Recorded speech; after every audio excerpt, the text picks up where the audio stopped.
L'éditorial du Figaro. L'islamo-déni du ministre de l'Enseignement supérieur par Yves Tréhard. Pour le ministre de l'Enseignement supérieur, l'islamo-gauchisme est une notion qui n'existerait pas à l'université. De deux choses l'une, ou Philippe Baptiste est très mal informé, ou bien il veut cacher la vérité. Dans la première hypothèse, il serait urgent que ce chercheur de formation se cogne à la réalité, pour reprendre la formule de Jacques Lacan. Dans la seconde, il doit se rappeler que le film Goodbye Lénine n'était qu'une fiction destinée à sourire. Interrogé ce lundi à la télévision sur ce sujet, le ministre de l'Enseignement supérieur avait au moins 3 bonnes raisons de ne pas tomber dans l'islamo-déni.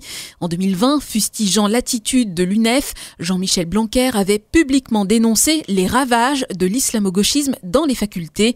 En 2021, la ministre Frédérique Vidal, celle dont Philippe Baptiste fut le directeur de cabinet, pointait avec inquiétude un phénomène qui gangrène toute la société. Depuis, la contamination s'est répandue à grande vitesse, ne serait-ce qu'à Sciences Po Paris, où un hijab day fut instauré et où il est de bon ton de soutenir le Hamas.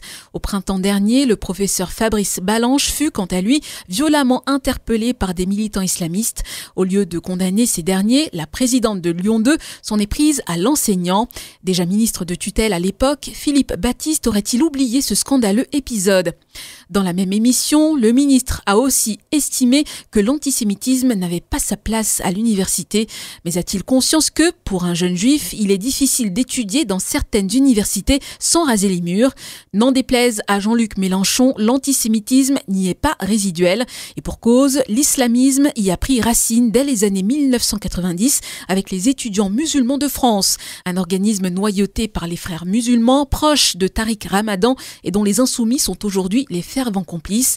Tout cela, Philippe Baptiste le savait, alors que se tenait ce lundi un conseil de défense sur l'entrisme des frères musulmans présidé par Emmanuel Macron.